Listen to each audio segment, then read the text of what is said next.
Of becoming single-minded.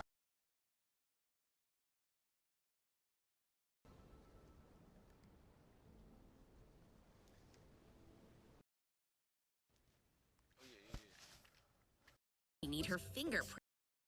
I got this about protein. You're going to end up being happier without actually analyzing if you're happy or not. That one ended abruptly. All right, so now that we nice and motivated, I have no interest in me.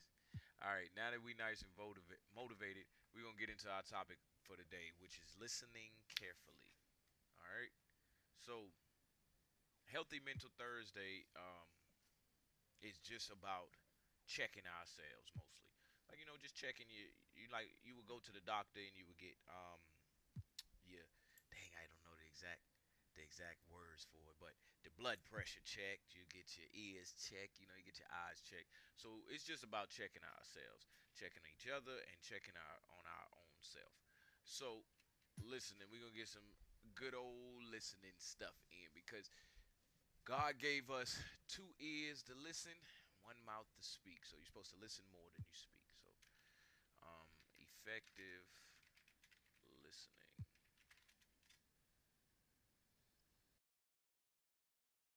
All right, let's go. I want you to understand what's changed in our economy. Brand is the only thing left in a world of technology and scale. We're going to talk about active listening skills. So let's get into the details. Yeah, you got to check on yourself. You know that. And I don't know how often, you're supposed to get them, but you're supposed to check on yourself. We're going to do it Healthy Mental every Thursday, I like that, Stacey. Hey there, I'm Alex Lyon, and I actually have a 1-hour course on effective listening skills for leaders. I will tell you more about that at the end of the video. So listening is so important because good listening is probably the easiest way to connect with other people and build relationships. Active listening is the opposite of passive listening, and you have probably experienced this. The person you're talking to might technically be hearing some of what you're saying, but they are tuned out, they're on autopilot, they're just not mentally engaged with what you're saying. And as the speaker, this can be very dissatisfying, very discouraging when people really aren't paying attention to us. Like, why am I even talking in the first place? Right. But active listening looks, sounds, and feels obvious. Active listening means listening completely. But before anybody does that well, there are 2 secrets, 2 prerequisites to active listening. Number 1, you have to commit. You have to put aside whatever else might be distracting you and make listening a real priority. Good listening is first and foremost a choice that you make every time somebody speaks. Number 2, it takes practice. Like any skill, you have to work at it. The good news is that listening is not mysterious or complicated. So let's talk about 4 qualities of active listening that you can put into practice. First, active listening involves nonverbal communication. And there are 2 sides to this. On the one hand, you're demonstrating that you're engaged in paying attention nonverbally. You put your devices completely away, you make eye contact, your body posture is open and oriented toward the other person. Now, on the other side, you're also noticing the speaker's nonverbal cues. There's an expression, you listen with your eyes. And part of that means you're noticing what's happening with the person visually on their mood or their emotion that they're showing. Do they look nervous, frustrated, annoyed? You can pick up on that by actively observing their nonverbal communication. Second, active listening involves verbal communication. Again, there are 2 sides to this. The most obvious part is asking good questions. Probably the most common pattern that good listeners demonstrate is that they ask a good question and then they let the speaker fully answer it. Like a good mental health therapist will ask thoughtful questions and then stop talking for a while and let the client speak. Honestly, what we're paying for in many cases is just somebody to listen carefully to us. So a good question is a huge part of the listening pie. And the other part of verbal communication is those small utterances that show the other person that we're following them, like, I hear you, yeah, that makes sense. Sometimes it's not even full words. Right, It it's might just be, oh. Those little utterances keep us engaged Hey, and appreciate show the the other likes, Eli. person that we're following. Third, active listening involves responding to what somebody just said. So the pattern goes like this. You ask a question, they respond for however long that takes, and at the end of that talking term, you give an informed response to them. So let's say you just ask a person what they've been up to lately. That's your question. And in their talking turn, they tell you that they have been doing diving lately. So you actively listen for a while they're talking. And at the end of their talking turn, it's your turn again. And this is where you show that you were actively following along and were interested in what they were saying. And you can do this by reflecting back what you just heard. You might say you were into diving. How did you first get into that? Of course, you could do a little bit of both, like I just did. You could make an informed, reflective statement and then ask a follow-up question. The key is to respond to what they have just been saying. What you don't want to do is just look at them blankly and not react when they're done talking. And you've probably had somebody do Yes, this to you. You bunch of tell them times. about part of your day or something about your life, and they don't react. They just have this stone face. That's not active listening. If you want a gold star for active listening, then you have to respond to what they just said. Fourth, keep the focus on them and let them talk. Now, this one might seem obvious because you're listening, but when you decide to go into that listening mode, just make a decision that this is going to be all about the other person talking and not about you.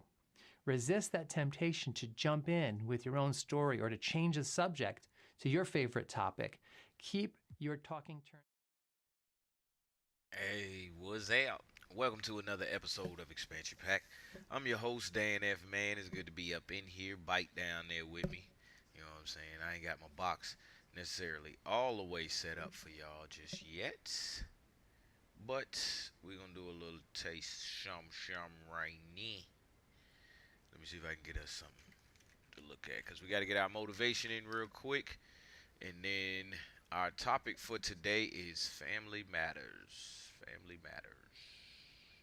As in family matters, you know, like Black Lives Matter. Well, family matters. All right, let's get some motivation, y'all. Motivation for relationships. You know, that's what Thursday is about motivation for love. We heard that one before.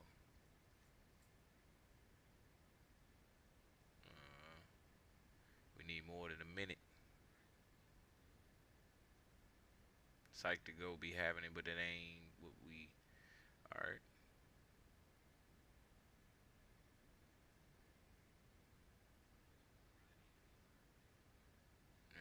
Here you go. Let's see what. Let me hear how it sound.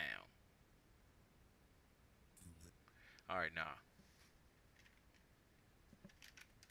From a monk. I just don't know his name, so I know he gonna get it to us.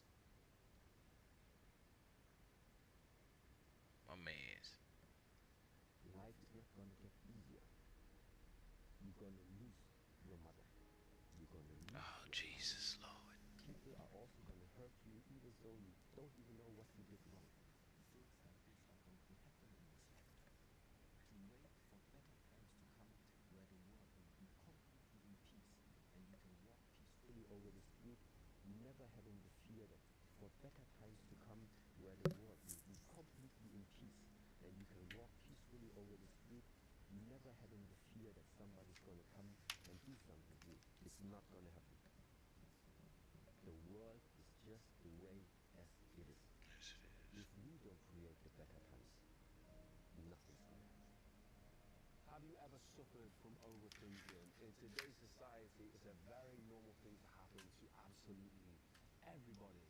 And today I wanted to sit down with Master Shihong Yi and ask him how he feels we can stop overthinking. The answer is actually quite simple and very, very helpful. Get ready for 2024 with the sale now on at mulliganbrothers.com that helps support make these projects. The Not a Journal and the Memento Mori posters, the posters that remind you that you're going to die behind me, or buy one, get one free. Buy one, get one free across the stop overthinking or ruminating on things. The easy answer would right now be learn how to meditate. Okay? But to really bring it into perspective right now, overthinking is either something inside of the mind is fluctuating all the time. There is too much input available and it's jumping from one to another. So in a way, there is that type of restlessness. I find a better motivation for love Continuously jumping, which means next it's week. too much. So you're thinking about too many different things. This is one type of overthinking.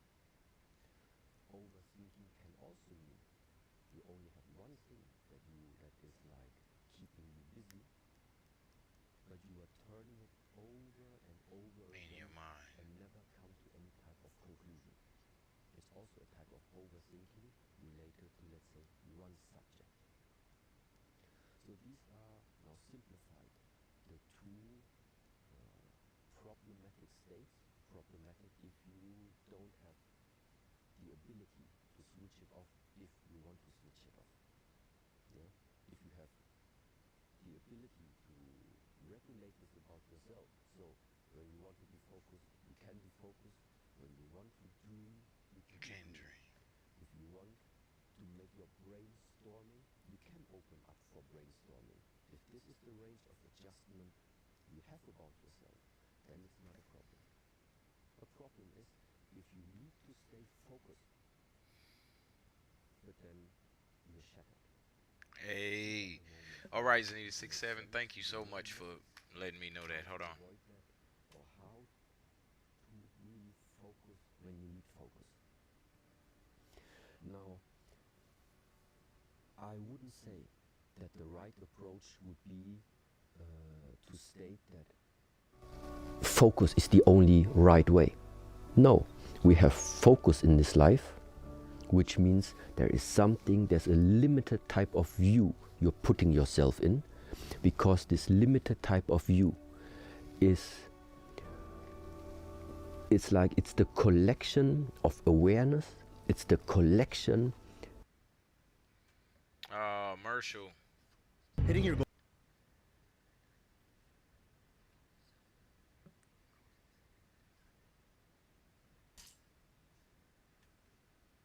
The summary of intention into a specific spot that you want right now to make it grow faster or to develop faster. That's why we need focus. That all the energy is bundled into that one focus point. So you want to push something forward, you need focus. But how, amongst all this variety of options that we humans sometimes have, how do you know on what should I focus? Should I focus on the social media? Should I focus on my family? Should I focus on that business number one? Or should I focus on business number two? Should I focus on wife number one or wife number two? Yeah, there's so many different options. And therefore what you need is overview sometimes about your life. Overview, the wide view, the wide angle is different than focus. The focus is, I only watch you. I'm focused. But the more I get into that limited view, the more I will forget about she's sitting there, there's your brother, there are your friends. So what needs to be learned and is able to be developed is you have both sometimes at the same time. I know who is sitting where. But at the same time, I also know in which direction I'm pointing my words to. So that means on the one side, there is something open at this moment in time, but at the same time also, you have something focused. And to have and learn the ability to access this, let's say with your mind, to train your mind that he is always like in this category, because it's like you're driving the car. Of course, it matters what you're doing in regards to the steering. So it's like the direct, focused interaction. I'm saying, don't overthink Don't overthink nothing today. And you know, I could always spin that into like a relationship talk, but I think it's best said by Zanita67. Just, you know, that's the least of your worries if you got 2 wives. All right, y'all. So here's what we gonna do.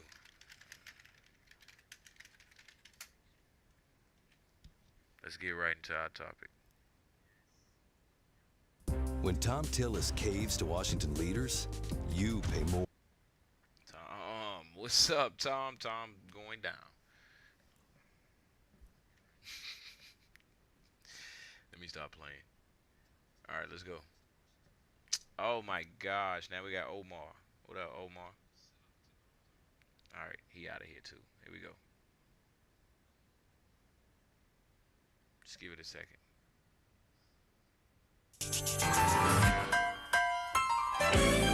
They'll hit you later for this.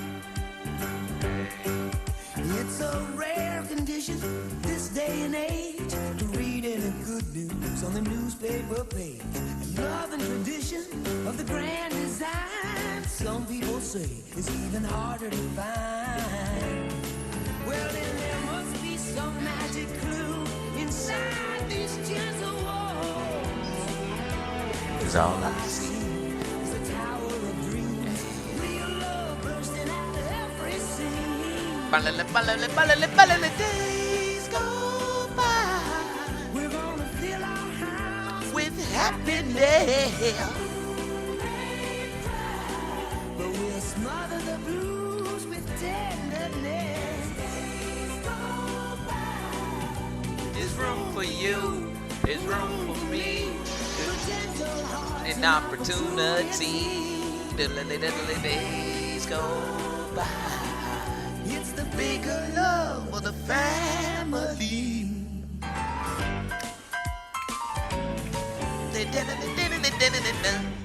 All right, and it's not Your Way Wednesday anymore. It's Healthy Mental Thursday. All right. That's our topic right there for today. Family matters. So everybody has everybody in their family. Because we all family. Right? At least I think we are.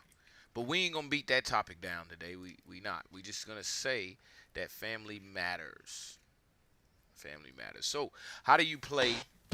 Oh, man, not in living color. So how do you play like a team? What do you do within a team? Is the team like a family? Is family like a team? Let's see what we got on the topic, y'all, today. What is family?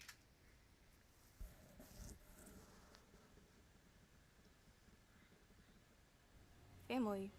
What is family? Family is love. Family is safety. Family is guidance, security, happiness, hope. Someone to come home to.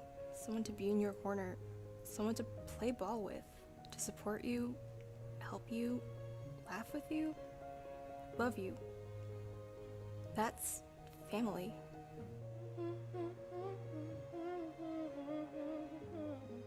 For children, family is past, present, and future, all rolled into one.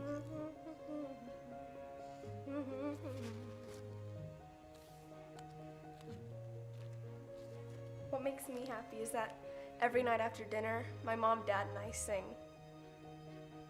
I feel safe whenever we're eating dinner together, and we can joke and share stories about our day. Even if we've had a bad day, we can all just bond over it, and we make each other feel better. Home is my happy place. Me and my mom try to make dinner most nights. I've even started to look at recipes we could potentially make together. And my dad, he comes to every single sporting event I participate in. I feel extremely blessed to be in my family. What makes me happy is that my family loves me no matter what. Whether I'm angry, sad, or just being silly, they will love me always. Music has been my favorite thing in the world because it can make your imagination soar into new places and it tells stories beyond your wildest dreams.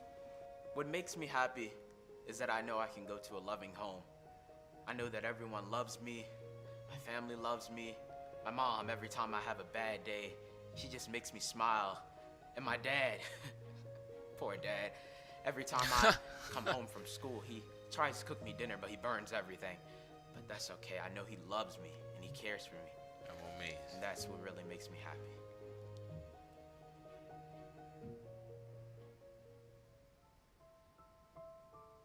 Some families aren't happy, or loving, or safe.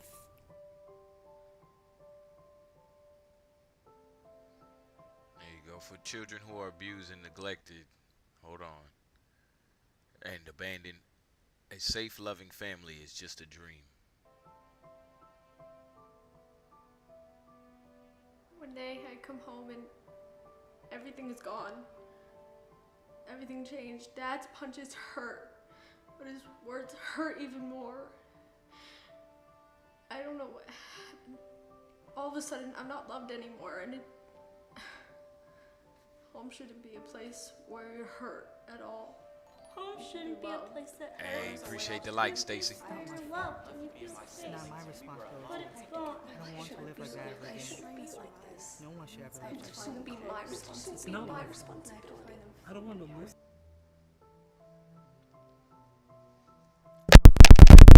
Children in Good foster to have you care back, are Stacy. removed from unsafe families. And then we have no family. Our past is scarred with painful memories. Our present is unstable and uncertain. And our future? It's unknown. Will we even be adopted? Every year, more than 500 teens age out of Virginia foster care without being adopted. Oh, if you didn't catch it, it's Healthy Mental Thursday, Stacy, and our topic for today is Family Matters.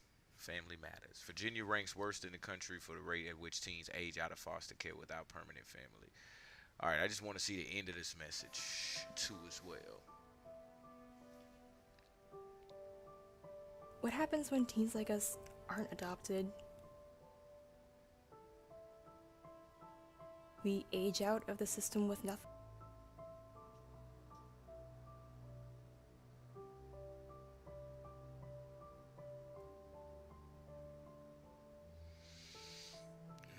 My young people, my young people, my young people.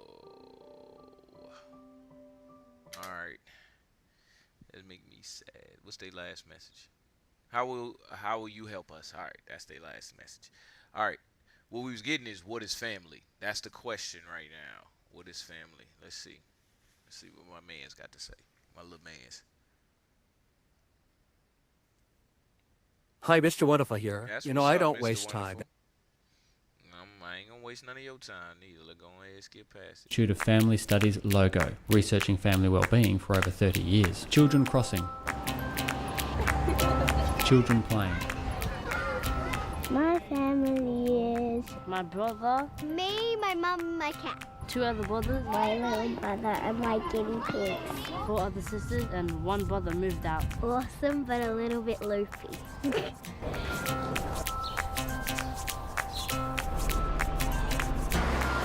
My family's fun. Sporty, encouraging, and helpful. I have a dog called Nacho.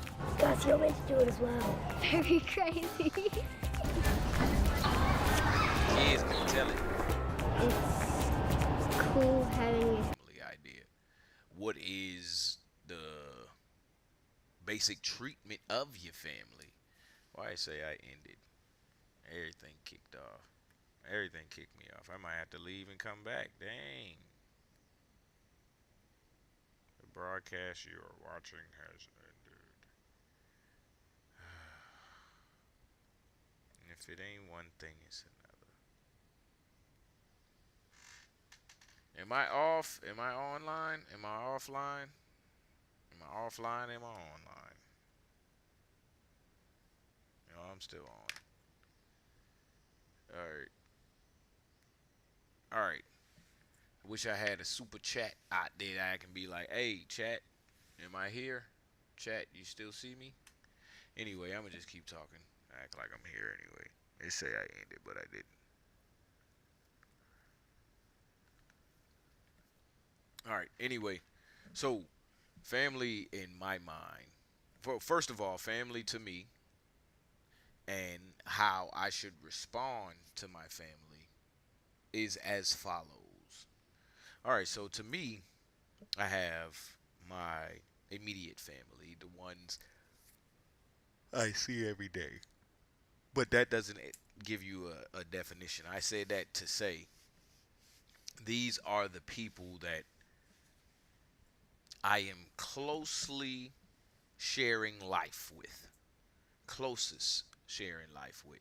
So right now, if you talk to me on a daily basis, we've known each other for an extended period of time, then you are immediate family because I interact with you constantly. You know what I'm saying? Do I consider the grocery worker down the street at the store that I always go to family? No, because I don't interact with him all the time. Only when I go there. Family gets to see sometimes how I brush my teeth, how I sleep, eat meals with me. All right. So that's what it is. That's family right there. That close interaction of life. If we were to move in together and you saw all of this, you my family.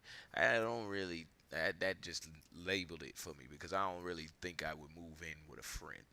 That's too shaky right there. We'd have to figure this thing out. All right. So now, how do I treat my family? First of all, you know what I think about what family is, but how do I treat my family? Well, for me, over all of my many, many, many years, I didn't have a special place for nobody in my life but my family. And that what I mean is that if I met new people, they had to meet my family. They were great, but they had to meet my family, you know? And I think it's pretty much like that for all of us, or at least for close enough people in our life. You know what I'm saying? So I'm not going to dodge that. But along with that, hold on, let me make sure I'm still live on this other page. Along with that, I've grown.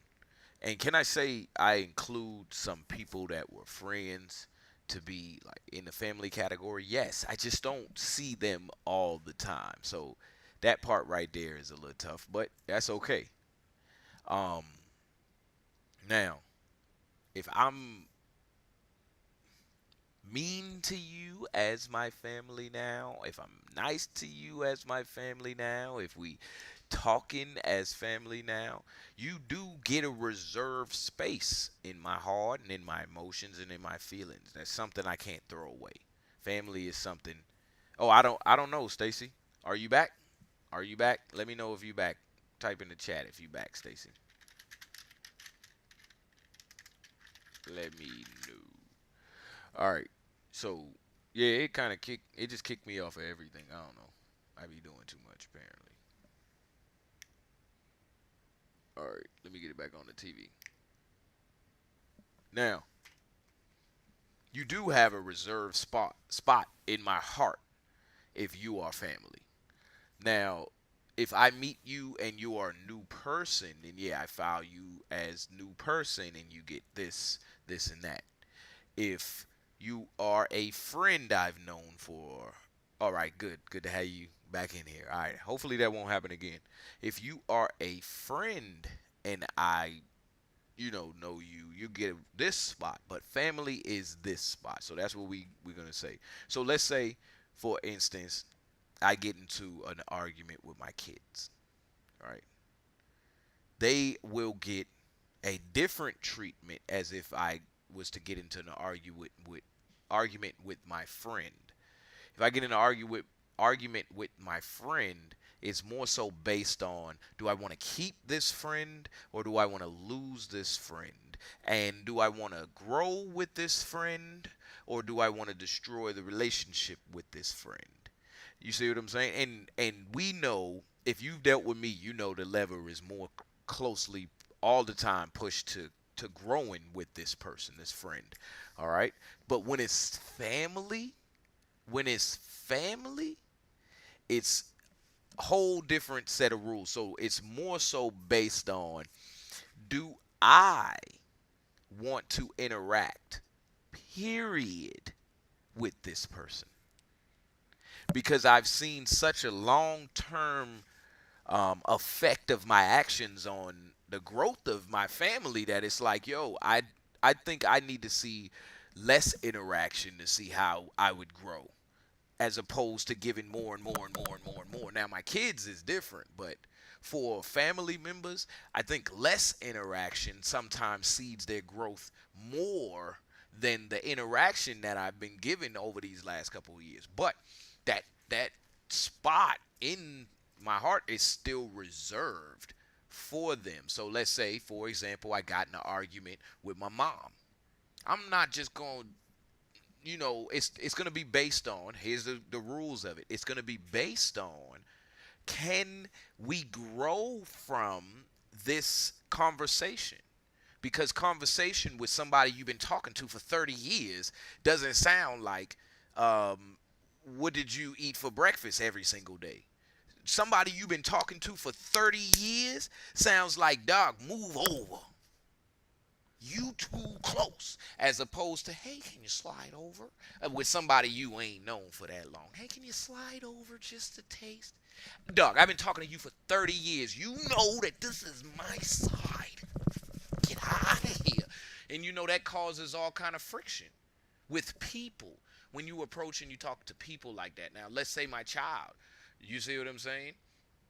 That I've been talking to for the last 10 years won't wake up. Bruh. Okay, I'll give you a better example. And then I come back to that example because I like that.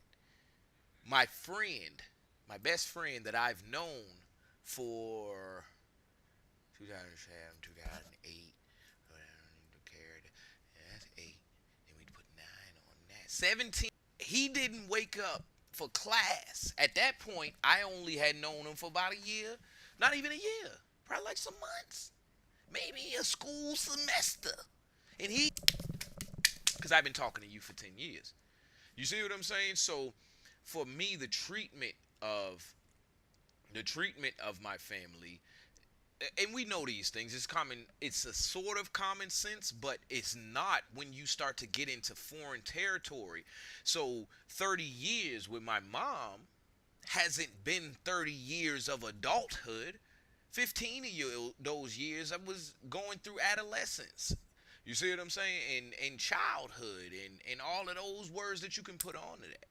And then for another 15 years, I'm just getting used to trying to take care of myself and get my ass clean. You see what I'm saying? So talking to me has been all over the place. Maybe the next 30 will be a little bit better because I'm in a more familiar territory for her. Not for me necessarily because it's still unfamiliar, but she might can see through my actions some of the stuff that I'm trying to kind of figure out, so the conversation will change, but it's still conversation with somebody that I've been talking with for a number of years. I don't know what's up with my connections, y'all. I hope everybody's still with me and able to still see this. All right, because this was good. This was a good talk. So we're going to jump back into some more of, let's see some stuff. Arguing with family. Let's see how it go. Let's laugh. Let's take a load off. When your parents are arguing, but it's entertaining. Why did you put the toilet seat up? Every time I put it down, you put it up. Every time I put it down, you put it up. And how many times I told you use the bathroom? You shit upstairs. It wasn't me. I never used it. Oh my God. Hold on, let me put it on the big screen for y'all. Yo, that was funny. When your parents are arguing, but it's entertaining. Why did you put the toilet seat up? Every time I put it down, you put it up. Every time I put it down, you put it up. And how many times I told you use the bathroom? You shit upstairs. It wasn't me. I never used it. Y'all get a sub for me just for that. When your parents are arguing. Yo, all right. No, did you just sit here and say that my daughter looks miserable, so maybe we should put Kalani in her place? No, I never said that. Yes, you most certainly did. No, I didn't, dingbat. Listen, I said, look, dingbat. Your mother's Get speaking your for finger. you. No, Did you just sit here and say that my daughter looks miserable, so maybe we should put Kalani in her place? Hold up. Hey Liam, so you just kind of freaked everybody the fuck out in there. I was just enjoying the brisk air of the night sky, just thinking about how small we are in this great universe of ours. Yeah, I hear you on that one. You did hold a knife to Grandpa's throat, though. Oh my so that's a little quirky. Well, he loves Pop-Tarts, so I think we all know he knew what he was doing. He can claim dementia as much as he fucking wants, but I wrote my name on it. Yeah, you know, I like a good joke too, but we did call the cops on you, so why are you still here? Oh man, yeah, I'm sorry that Twitch is like, I think it's been kind of doing this since. Earlier. Oh, this is hilarious though. He knew what he was doing with that Pop-Tart. All right, so as long as y'all here, you know, kind of keep it in the chat. Let me know how all of the audio, the video, if it's lagging, all of that in the chat, just so I know, because I'm over here enjoying this, but I don't want y'all to miss it, because that's what we doing it for. So Yeah, for the life of me, I can't find my Xbox, and I'm not leaving without it. So right. They can come. Hey, Liam, so you just kind of freaked everybody the fuck out there. I was just enjoying. He said I can't find my Xbox, so I ain't leaving without. I ain't scared now. One of You couldn't even pay for your hair. Bitch, I don't care. You can. Bitch, I paid 130. I paid 130. It was 300. It was 300. You couldn't even pay. What are you talking about? You couldn't even pay. Bitch, you the man. You couldn't even pay. That shit be motherfucking talking. I ain't scared now. One of you. Yeah. Okay. It's an incredible study by the University of Washington that demonstrates how an argument between two adults affects a 15-month-old. The scene starts with a safe interaction. Notice how he's following commands, he's exploring, he's fully engaged, fully interactive during the experience. Now, a new adult enters the room, setting the scene for a negative interaction. That's aggravating. That's so annoying. Oh, I thought it was really interesting. Well, that's just your opinion. It's aggravating. Watch how his behavior's changed. He's not able to be present with the toys. He's hesitant, guarded, and cautious. Children are hyper-aware of all the environmental changes that occur around them, and it shapes their own behavior when they listen and watch the emotional reaction of adults. When parents fight or if family violence is common, children are more likely to be aggressive, withdrawn, or quiet. This disruption in the developmental course might help to explain why these children are at higher risk for behavioral disorders like ADHD, depression, anxiety, and bipolar. Important inspiration to encourage positive, loving, and nurturing environments. Yes, sir. Yes, sir. Got you. I'm gonna get right. Let's do a couple more. Leave her alone. Leave her alone right now.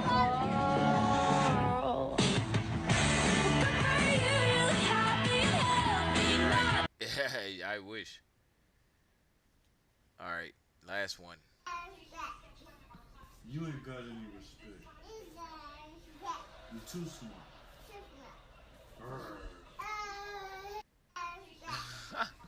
You ain't got no respect. All right, so let's see. Best way to help family. Let's see what we got. Drowning in influencer marketing chaos? Not sure where to begin? At Popular Page, we have over 100,000 influencers to perfectly match with your brand. Easily. Dealing with difficult family members can be hard, especially because it can be tough to know where to start when it comes to family and mental health. So today I'm sharing 5 ways to handle family issues which apply to pretty much any situation but are especially helpful for dealing with difficult or toxic family members. So let's talk about family. Hi, I'm Jeremy Godwin and I talk about looking after your mental health with simple advice based on both quality research and personal experience from someone who actually understands what it's like to go through mental health challenges. Your family life can have a direct impact on your mental health and well-being, whether you care to admit it or not. Our family members are usually the people that we're closest to in the world, since we've known them all or most of our lives, depending on your situation. And with that comes pros and cons. Pros in that these are the people that know us the best, and cons in that these are the people that know us the best. And so that means that they can potentially use that knowledge to cause us harm, whether consciously or subconsciously. Now, many people are fortunate to have loving and supportive families, which is wonderful. However, there are also many of us who have really difficult relationships with certain family members, and it can become a real challenge to keep those relationships running smoothly in order to protect your mental health and well-being. Negative family relationships can cause stress. And if you're struggling with your mental health, for example, with depression or anxiety, then sometimes family interactions can really be a major source of distress. Healthy family relationships are ones where there is love, support, kindness, mutual understanding, and most importantly, clear boundaries that are respected. Unhealthy relationships with family will still quite likely involve love, but often that's accompanied by judgment, manipulation, lack of support, cruel behavior, zero or minimal understanding, and either a lack of boundaries or boundaries that just aren't respected. Now, often it's our closest relationships that have the greatest impact on our mental health and well-being. The ones that we have with our parents, our siblings, and even our children for those of you who are parents or guardians. Family relationships play a really important role in supporting us, but they can be extremely challenging when you don't get along. So let's look at some ways to handle difficult family members, starting with focus on what you can control. Yeah, give me the tips. Because you have Give me them absolutely tips. no control over what another person does or doesn't do, or what they say or think. This is what it all boils down to. Managing your family relationships in order to look after your mental health and well-being is 100% about what choices you make. You can ask someone to change, you can explain how what they do or say impacts on you, you can set and reset your boundaries with them 1,000 times over, but you have no control over what they do or do not do. Give people the opportunity to come to the party, but focus your energy on accepting what you can control versus trying to control what you just cannot control. It's when we let go of the delusion that we can control others that we begin to find true peace, true happiness. So do what Madonna said, express yourself, and don't go for second best. Next, choose to practice kindness and understanding, even if that's not what you're getting back in return. When we're interacting with family, often the emotions run really high, and that's where we can get into some big issues. Like, for example, talking about sensitive subjects like politics or beliefs. I'm going to say this really bluntly. If you know that you're prone to getting into arguments with certain people in your family, then come at it from a different angle. If you can, push yourself to be kind and understanding. Okay, next, make a choice not to discuss highly personal topics with family, and especially for those that you know are going to argue. Remember when we used to keep our political beliefs to ourselves? I mean, look, I don't think that we should be sticking our head in the sand on political issues, but we also have to accept that political beliefs are intensely personal, and no amount of arguing is ever going to change the way that someone thinks. Arguing serves no useful purpose because you will never reach consensus through heated conflict. If you can't accept someone else as they are, then you have to respect their right to have their own point of view and just ask them not to share it with you. If they don't respect that boundary, focus on something else or walk away. And remember that just because someone believes something that you disagree with, that doesn't necessarily make them a bad person. There's always more to any story than what is going on above the surface. So show some kindness and compassion. I think a lot of the more extreme political beliefs that are out there are happening because people are afraid. Afraid of change, afraid of losing the world that they know, afraid of all the horrible things that we human beings do to one another. That doesn't make them bad people, it's just kind, but which prioritize your mental health. And speaking of, my next point is make your mental health and well-being a priority. Because your mental health needs to be the #1 priority in your life, because you cannot possibly hope to be there for other people in an effective manner if you're struggling to even put one foot in front of the other mentally. I know it's probably a bit controversial, and I know that for many of you, maybe your family background, even your culture, might focus strongly on the family unit as being the #1 priority, which is fine and lovely when your family treats you with kindness and respect, but not so much when they consciously or subconsciously hurt you time and time again. And the other bit is that if you don't look after your mental health, who will? Okay, next, practice acceptance or limit contact. Because people are who they are, and you cannot change them. In any situation to do with another person, you really only have 3 choices. #1, accept things as they are. #2, state what you need from the relationship and give them a chance to meet you in the middle. Or 3, let go. You can give people an opportunity to change, you can set boundaries, but if you keep on offering people chance after chance after chance and nothing changes, then eventually family relationships complete access to you, regardless of what their relationship is to you. And Even if you do choose to walk away from a relationship, any relationship, you will still have a lot of crap to work through. Believe me, I know from personal experience. But you do always have that option, and it's something that you might feel that you need to do. And if so, then that's your choice. And nobody has the right to judge you for that. Right. Whatever you do, the choice is yours, as it is with all things related to your well-being. So, what choice will you make today? Let me know in the comments below. Hey, my mans. I always enjoy calm family moments. They gonna get me for this. But maybe if we keep it brief. Maybe they won't do too much. Let's see. Mr. Burrow Michael seems fine to me. Like, that's impossible. No, I'm telling you, there's nothing wrong with that child. What are you talking about? This morning...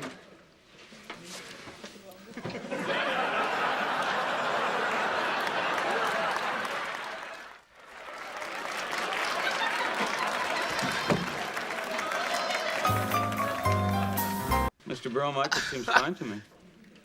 Like, that's impossible. What are you watching? Revenge of the Pod Zombies. It's too scary for you. Go to bed. If you've moved up to level where you can babysit me at night, then I've moved up to level where I can stay up and watch a scary movie. I have to call Mom and Dad and see if it's okay. If you have to call Mom and Dad, maybe you're not mature enough to babysit me at all. Fine. 10 minutes. See how they'll trick you? So catch me up. These zombies, why are they seeking revenge? This is too scary. I think we should turn it off. No. Nuh-uh. If we turn it off now, we won't get to the happy ending part. Right.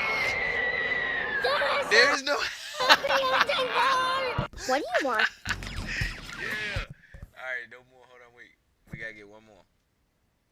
We gotta get at least one more. Hold on. Ma, have you been more forgetful than usual? Forgetful? I don't know. Let me think. Ma, Gloria, what did you just ask me? Ma, have you been more forgetful? I know they gotta give me one more. They got one more. I didn't want them to be. All right. Hold on. Hardest moments on Fresh Prince. All right, here we go, y'all. Here we get your tissues ready. What justice is. Get your tissues, get your napkin, and all of that good stuff ready. There you go. It's the happiest day of my life. First time I held you, I didn't think I'd ever put you down. So why did you? Welcome to Ms. Mojo. All right. In case I needed them. The episode highlights that irresponsible substance use can also endanger a person's loved ones. Look, all I know is that somebody real close to me that I love a whole lot could be dead right now. And it would be all my fault. After Will realizes who he could have lost, the episode ends with his family knowing how sorry he is. Number 3, parental abandonment. Hey, Uncle Phil, that is not cool, man, the way you dissing my father like that. The hell with your father. Philip, for God's sake. He waltzes in here after 15 years? 14. Oh, excuse me. Viv and Phil are skeptical when Will's dad comes back into his life suddenly after 14 years. Sadly, their concerns are proven correct when Lou flakes out on his son once again. This leads to one of the most iconic moments of the entire series, and arguably one of Will Smith's best performances. Will, it's all right to be angry. Hey, why should I be mad?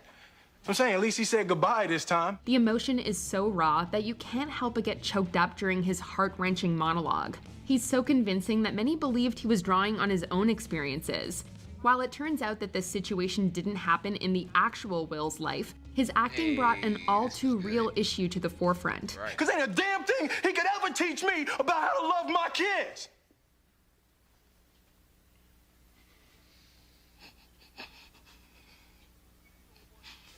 How come he don't want me, man? Life is hard for all of us. Number bruh. 2. All right. Y'all see these tough moments out here with your family. You know what I'm saying? And you know what? To be honest with you, I think it's those moments that you go through with your family that make you be like, that's my people right there. You know what I'm saying? And it's not like they there for every single moment, but I think let's say you walk past a tree, right? And you carve your name in that tree. And then the next time you come past, or not even the next time you come past, years go by and the tree is cut down and the tree is no more. You'll always remember how you carved your name in that tree. Well, it's not the same with family, but eventually there's going to be a time where your family is no longer there with you, but your name is still with them.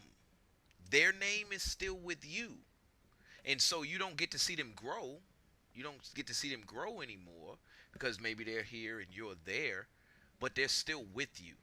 And that is the part about family and it really gets us all, because if I was to walk past a random person, that their presence on me wouldn't necessarily shake and shape my tree that's growing right now. But in a way, when you interact with people long enough or intensely enough or with enough attention, they carve their name into your heart. And no matter what, it'll always be there. So I ain't gonna get too sentimental. I ain't gonna do too many things. But I will say this. If you or anyone you know loves their family, figure out some things personally. Sit down quietly with yourself mentally and shape your world.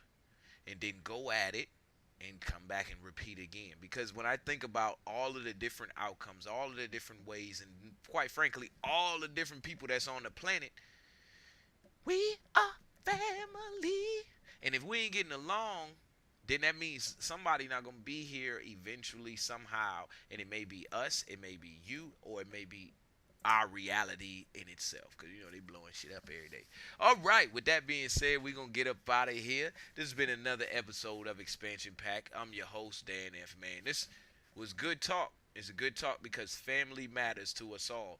And in a lot of the teachings that you could go read right now, they'll start off by saying we were created, somebody created us, or we came from somewhere, so how we all ain't family. Peace. I'ma holla at y'all tomorrow. This is DGTA TV.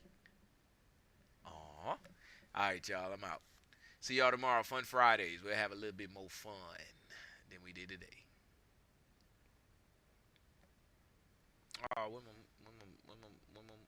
There you go. Hey, that sound, that internet sounds. Yeah. You knew you were about to dive into something new, but it always felt like an adventure or a test of patience. If someone in the house picked up the phone while you were online, it was like losing all progress, especially if you were downloading a file and everything would reset from the beginning. It wasn't uncommon to hear your mom yelling, "Don't pick up the phone, I'm waiting for an important call." And don't forget that heart-pounding moment when the screen finally loaded and that iconic "You've got mail" popped up. Yeah. A simple message, but it felt like you had won the internet lottery back then. Pogs were one of those things that defined the 90s. But look, I Pogs. got some cool pogs. Elf pogs.